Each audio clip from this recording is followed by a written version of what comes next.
Hello friends, आपका स्वागत है आपके अपने चैनल स्टडी स्टेप्स पर। आज हम एक बहुत महत्वपूर्ण टॉपिक पर चर्चा करेंगे और सीखेंगे कि दो चर वाले रैखिक समीकरण के निकाय के हल कौन कौन से प्रकार के होते हैं। तो आज के इस वीडियो में हम दो चर वाले रैखिक समीकरण के निकाय का हल कितने प्रकार के होते हैं वो सिर्फ अवलोकन करके सीख जाएंगे। और अगर हमें कोई भी सवाल दिया हुआ है और हमको उसका प्रकार पूछता है तो आज का ये वीडियो देखने के बाद आप पक्का सीख जाएंगे। तो चलिए इसकी एक एक बारीकियों को समझते हैं, उसके क्या तरीके हैं और कितने प्रकार के हल होते हैं उसको समझेंगे। चलिए वीडियो में आगे बढ़ते हैं और समझते हैं। दो चर वाले रैखिक समीकरण निकाय के हल को समझने से पहले हम हमारा जो रैखिक समीकरण है उसको पहले स्टैंडर्ड फॉर्म को समझते हैं। a1x plus b1y is equal to c1, ये पहला समीकरण है। और a2x plus b2y is equal to c2, इसको हम दूसरा समीकरण मान सकते हैं। इन दोनों समीकरण में x के गुणांक, y के गुणांक और c1 c2 जो हैं उनका हम अनुपात लेंगे। तो सबसे पहले हम x के गुणांक को लेंगे, ये हो जाएगा a1 अपान a2, इसका अनुपात ले लिए।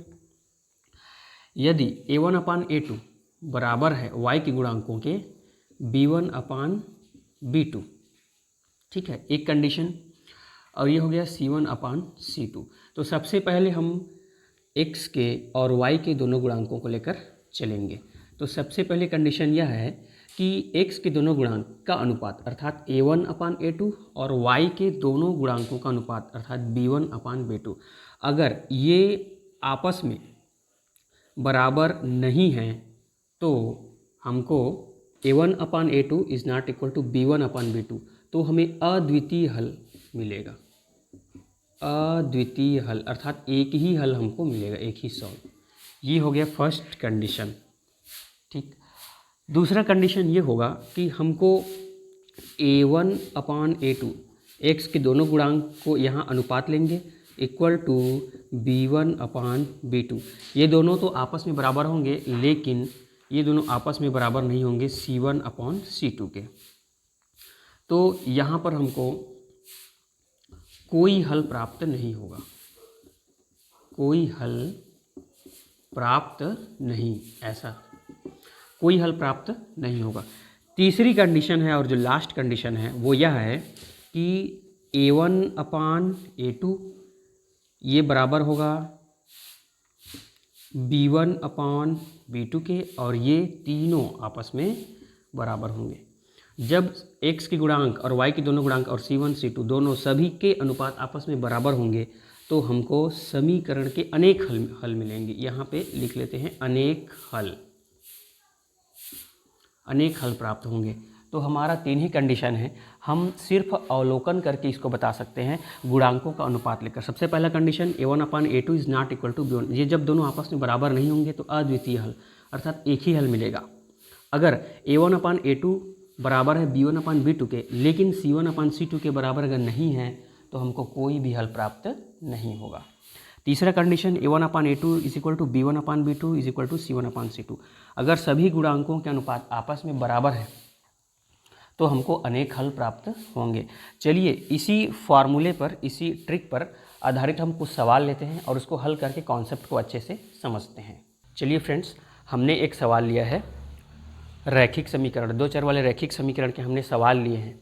इसमें हमको सिर्फ अवलोकन करके बताना है कि इसके जो हल के प्रकार हैं वो तीनों अर्थात अद्वितीय हल, कोई हल नहीं और अनेक हल, इनमें से कौन सा हल हमको प्राप्त होता है ये हम इसको अवलोकन करके बताएंगे। चलिए इसको हम आगे हल करते हैं। यहाँ पे हम सबसे पहले हल लिख लेंगे और x के दोनों गुणांक, y के दोनों गुणांक और c1 c2 को यहाँ पे लिख लेते हैं। देखिए ये x का, ये इसको a1 ले लेंगे, इसको a2, x के दोनों गुणांक, ऊपर वाले को a1 और x के नीचे वाला जो समीकरण है उसका a2। तो यहाँ पे a1 3 है और a2 है 5। इस तरह से पहले हम लिख लेंगे। y का पहला जो गुणांक है वो 5 है, तो यहाँ b1 और ये हो जाएगा b2। y का जो पहला गुणांक है वो b1 और y का जो दूसरा गुणांक है वो b2। तो b1 हमारा 5 है और b2 3 मिल गया। देखिए यहाँ पे ऊपर वाला जो 12 है उसको C1 मान लेंगे, ये हो जाएगा, और C2 मान लेंगे 4 को। x के दोनों गुणांक, एक को A1 A2 मान लीजिए, ऊपर वाले को A1 मान रहे हैं तो नीचे वाले को A2, ऊपर वाले को अगर B1 मान लिए y का गुणांक तो नीचे वाले को B2 लेना पड़ेगा। क्रम से लेंगे, ऊपर वाले को C1 तो नीचे वाले को C2, मतलब ऊपर वाला सारे 1 1 A1 B1 C1 तो नीचे वाले A2 B2 C2। अगर ऊपर वाले को हम A2 B2 और C2 लेते हैं तो नीचे वाले को फिर A1 या A1 B1 C1 इस तरह से लेना पड़ेगा।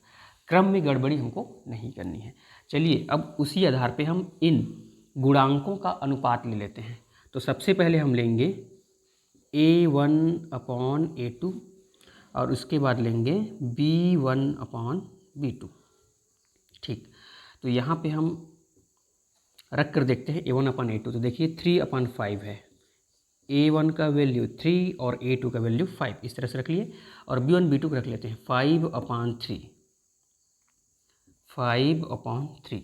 देखिए A1/A2 हमको मिला 3/5 और B1/B2 हमको मिल गया 5/3। तो ये दोनों तो आपस में बराबर हैं ही नहीं। देखने से हमको ये समझ में आ गया, पता चल गया देखने से कि 3/5 इज़ नॉट इक्वल टू 5/3। तो यहीं से हम बोल सकते हैं कि A1/A2 is not equal to B1/B2। तो ये पहला ही हमारा जो हमने समझा था ट्रिक, पहले प्रकार में क्या था, A1/A2 is not equal to B1/B2। तो इस कंडीशन में क्या होता है, अद्वितीय हल प्राप्त होता है। अद्वितीय हल, हमको अद्वितीय हल अर्थात इस दो चर वाले रैखिक समीकरण का जो निकाय है उसमें से हमको एक ही हल एक्स वाई की एक एक वैल्यू मिलेगी। अद्वितीय हल उसी को कहा जाता है। चलिए एक और सवाल लेते हैं ताकि हमारा कॉन्सेप्ट और अच्छे से क्लियर हो जाए। फ्रेंड्स, हमने एक अगला सवाल लिया है ताकि ये कॉन्सेप्ट जो है और हमको अच्छे से समझ में आ जाए। चलिए इस क्वेश्चन को सॉल्व करते हैं, हल करते हैं। हमारा सवाल है 2x - 3y = 5, 6x - 9y = 15। तो सबसे पहले हम इनके गुणांकों को लिख लेते हैं। x का ऊपर वाला गुणांक a1 = 2 और a2 = नीचे वाला a2 रह जाएगा, ये 6 हो गया। अब देखिए b1 और b2 लेंगे। फिर b1 b2 देखिए y का जो गुणांक है वो -3 है और y नीचे वाला जो y है वो -9 है। तो यहाँ पे लिख लेंगे, चिन्हों के साथ ही हमको गुणांकों को लिखना है, चिन्हों के साथ, चिन्ह को हमको नहीं छोड़ना है। अब यहाँ पे c1 = और c2, ये 5 c1 है और ये 15 जो है c2 है। अब इनका अनुपात कर लेते हैं हम। तो यहाँ पे a1/a2, b1/b2, c1/c2 ऐसे लिख लेते हैं। चलिए अनुपात करते हैं।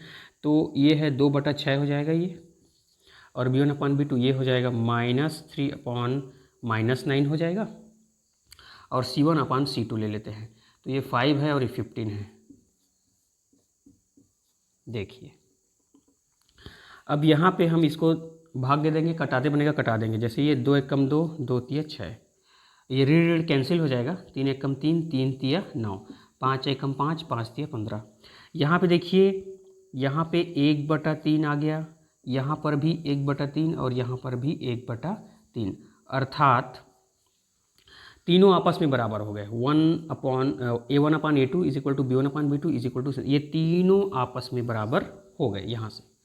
तो इसका तात्पर्य यह है कि इस कंडीशन में A1/A2 = B1/B2 = C1/C2 सभी के अनुपात अगर बराबर हो जाएंगे तो हमको अनेक हल मिलते हैं, अनेक हल। तो ऑब्जर्व करके, अवलोकन करके हमने बता दिया कि इस समीकरण निकाय के हमको अनेक हल प्राप्त होंगे। चलिए एक अगला सवाल ले लेते हैं जिसमें एक तीसरा टॉपिक जिसका कोई हल प्राप्त नहीं होता उसको भी समझ लेते हैं, उसका एक सवाल ले लेते हैं ताकि आपको कॉन्सेप्ट और अच्छे से क्लियर हो जाए। चलिए फ्रेंड्स, हमने एक अगला सवाल लिया है, इसको हल करते हैं और समझते हैं कि इसका कौन सा हल हमको प्राप्त होता है। चलिए हमारा सवाल है 5x + 3y = 12, 15x + 9y = 15। हम सबसे पहले A1 A2 B1 B2 और C1 C2 को यहाँ पे लिख लेते हैं। तो x के दोनों गुणांक, ऊपर वाले को A1 नीचे वाले को A2, इसमें B1 इसको B2 इस तरह से लिख लेंगे। तो A1 5 हमको मिल जाएगा और A2 हमको मिल जाएगा 15 इस तरह से। B1 हमारा 3 मिल जाएगा और B2 हमको मिल जाएगा 9। C1 देखिए ये लास्ट में जो है वो 12 है और ये 15 है। इस तरह से लिख लेंगे। इसका अनुपात लिख लेते हैं A1/A2 और B1 B2 और इधर लिख लेते हैं C1/C2। चलिए ये हो जाएगा 5/15 और ये हो जाएगा 3/9, इस तरह से लिखते जाएंगे और ये हो जाएगा 12/15। इसको कटा देंगे हम। देखिए 5 एकम 5 तिया, 3 एकम 3 तिया 9 और ये हो जाएगा 3 चौक 12 और 3 पंचे 15। क्या क्या प्राप्त हुआ, यहाँ पे 1/3, यहाँ पर भी 1/3 और यहाँ पे 4/5। देखिए यहाँ पे 1/3 बराबर है 1/3 के, लेकिन ये दोनों आपस में बराबर नहीं हैं 4/5 के, अर्थात A1/A2 तो आपस में बराबर हैं, लेकिन ये दोनों बराबर नहीं हैं C1/C2। ये कंडीशन हमको यहाँ से मिल गया। देख लीजिए हमने कटाने के बाद ये कंडीशन प्राप्त किया। A1/A2 is equal to B1/B2, ये दोनों आपस में बराबर प्राप्त हुए 1/3 और 1/3, लेकिन लास्ट में 4/5 मिल गया जो बराबर नहीं है।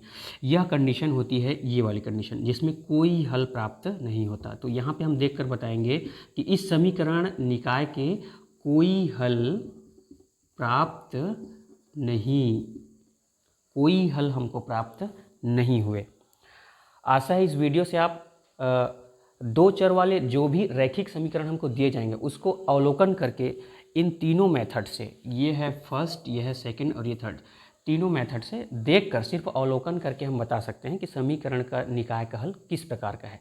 अगर आपको ये वीडियो अच्छा लगे तो कृपया हमारे वीडियो को लाइक शेयर कमेंट जरूर करें। चैनल को सब्सक्राइब करें ताकि आपको हमारे ऐसे वीडियो के नोटिफिकेशंस मिलता रहे। मिलते हैं अगली वीडियो में, तब तक के लिए जय हिंद, धन्यवाद।